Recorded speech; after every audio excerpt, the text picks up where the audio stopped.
So, with everyone talking about Kyle Rudolph and what's his deal, where is he, all the good stuff, I thought I would get in on this. So, we all know he did sign the extension. He got a 4-year extension worth $36 million, $9.2 million guaranteed in total. That's total guarantees.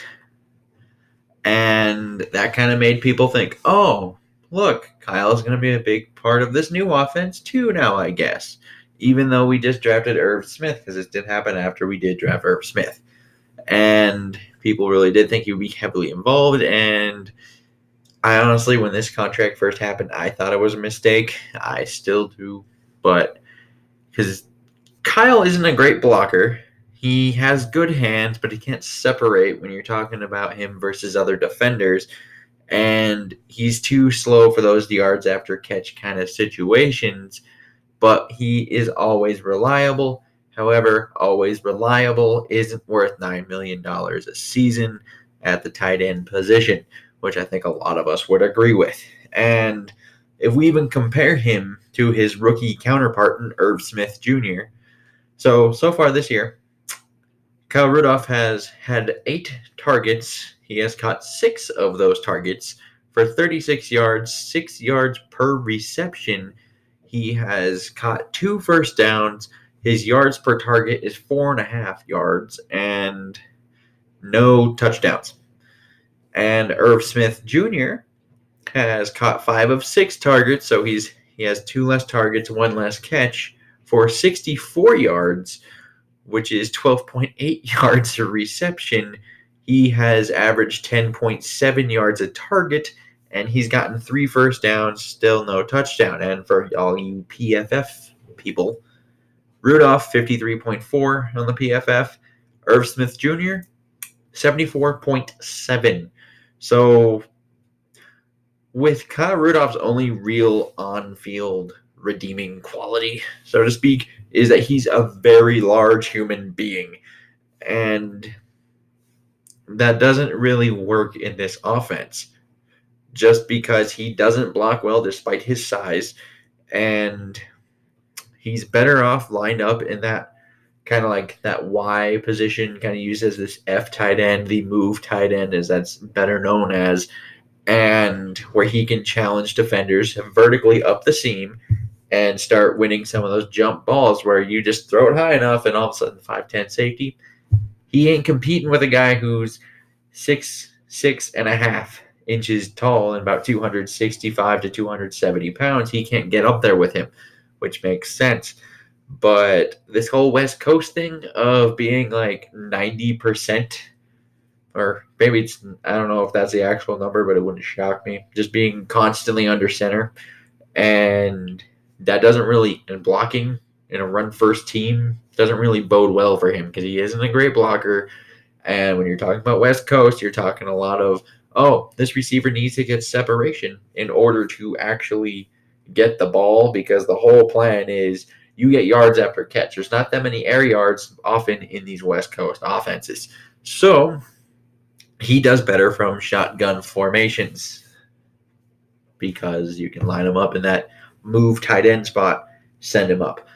But obviously, you have to be able to block long enough for that. That's always questionable with us, but that's different. And with Irv, the offense makes a lot more sense, which is why I think you see the PFF grades look drastically different in favor of Irv Smith Jr. Because with Irv, despite his inferior size at about 6'2", 240, 245, can't see him listed everywhere in that range, but he actually is a better run blocker than Kyle Rudolph. And that has a lot to do with angles and things of that nature and just leverage. But that's a lot of what this zone is asking to do, a lot of these zone runs, because you're moving the line constantly east and west on these outside zone stretches.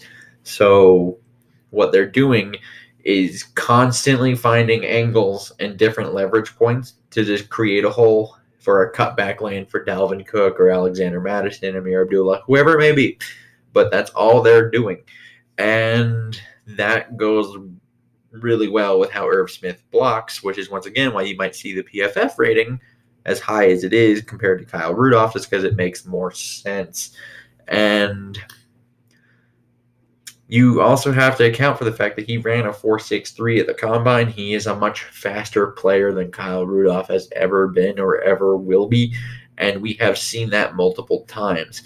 He even had a 14-yard catch last week that didn't count because of a holding penalty that probably would have been another touchdown drive.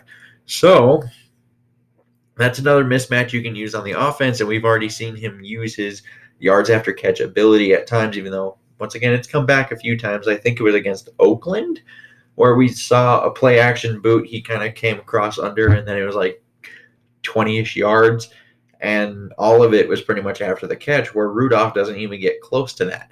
But that's how this offense is ran. That's what it does. Irv Smith just makes a lot more sense. And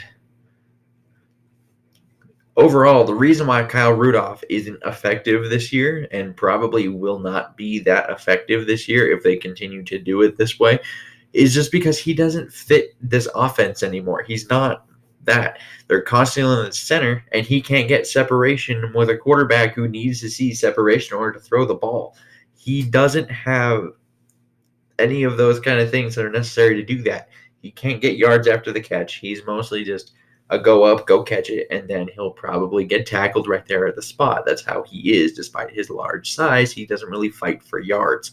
And his only real place in this offense would be in the red zone, but you're a run first team. How often do you think you're throwing in the red zone? Probably not too often to begin with. And then even when you do throw, how often do you think Kirk Cousins is going to utilize that, knowing that he usually doesn't throw it unless he sees some form of separation? When you have Thielen, Diggs, Cook, and maybe even Irv Smith out there, if he starts getting more playing time, you have guys who Kirk Cousins will likely throw it to a lot more just because they get separation in those kind of situations.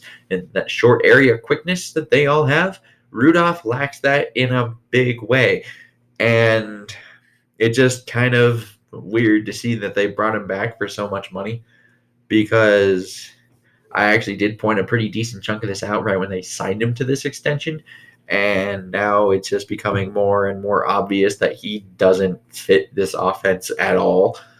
We probably should have just dished him off to New England when we had the chances, because we saved, I think it was like $7.25 million at the time, because he had no more guaranteed money left. Even if you only get like a fifth, sixth round draft pick, there's a lot of people saying, well, you can't trust a rookie. Well, the rookie right now is outplaying Rudolph in a big way, because he just fits this offense a lot better.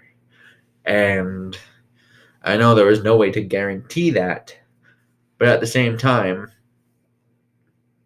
Rudolph's been a liability in blocking again for the most part, and he's not giving you anything in the pass game. So theoretically, he's playing as well as you would think the rookie would, which is kind of the concern here. And I don't know. It still makes no sense to me, this entire Kyle Rudolph thing. I think we should have gotten rid of him when we had the chance. We did not. Now we're dealing with this. And eventually David Morgan's going to come back, so then it's like a whole other question. Well, assuming he does come back, he's still on the PUP list. But I would like to know what you guys think down in the comments.